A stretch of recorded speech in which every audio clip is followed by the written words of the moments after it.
Vəfa yenə telefondasan. Nə qədər olar? 7-24 bu telefon sənin əlindən düşmür. Mən peşman olmuşam rayondan gəlib səndən bir evdə yaşamağa. Bəs görək də, yenə deyinirsən. Deyinəcəm də, maskadan, dərmandan başqa xaladelikimizdə yeməyə heç nə yoxdur. Bax, yeməyimiz yoxdur, ev kirayəsi gəlir. Nə ilə ödəyəcəyik, nə tər ödəyəcəyik? Ay Əminə, mən də onu eləyirəm də indi. Sən Allah nə edirsən? 7-24 evdəsən, telefon əlində, işləmirsən, eləmirsən. Ay Əminə, gözlə də, son 2 şansım qalıb. Sonra düşər yaşar marketə. Ay Vəfa, nə danışırsan sən? Əminə, gör nə danışıram. Bax, o marketin proqramını yükləyirsən, o proqramda da sənə şans verir. Və sən gündəlik 3 dənə şansını istifadə edə bilirsən, gündəlik 5-3 manat qazanırsan, aylıq da 350 manat qazana bilirsən. Üstəlik səni dəvət eləsəm əlavə bonus da verirlər. Da nə istəyirsən, həm oyna, həm də qazan da.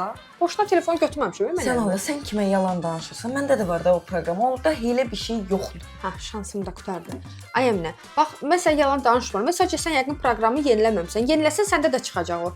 Özə ki, dur şey marketə, alış-veriş eləyək. Yaxşı, sən deyəndə yeniləyərəm. Dur gedək. Oba plus, o da plus, bu da plus. Gördün nələr aldıq? Görürəm. Mən səni hələ kassada görəcəm.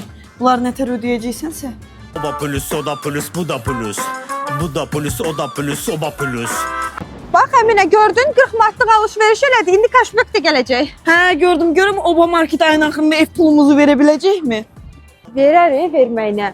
Prosta mən gərək burada işə düzəlim. Da plus, oba plus.